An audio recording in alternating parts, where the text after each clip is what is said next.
છો આજે આપણા પપ્પા સરદાર ગયા હતા ત્યાંથી કેટી લાયા છે તો ચાલો આજે હું તમને બતાડું કે સિટી વાળા કેમ ખાય અને ગામડા વાળા પહેલા સિટી વાળાનું કરું એટલે મીઠી છે કા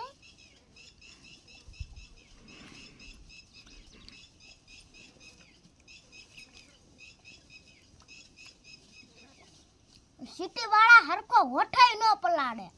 અને હવે અમારા ગામડા વાળાનું હરખું જોજો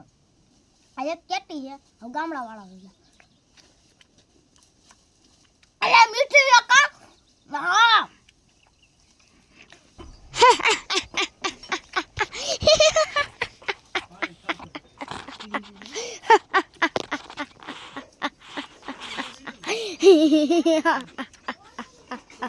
અમાર ગામડા વાળા નાકે ખાતું હોય અને સિટી વાળા હોઠાઈ હરખો ન પલાળે લાઈક શેર કમેન્ટ કરીને જણાવો તમે સિટી વાળા હો કે ગામડા વાળા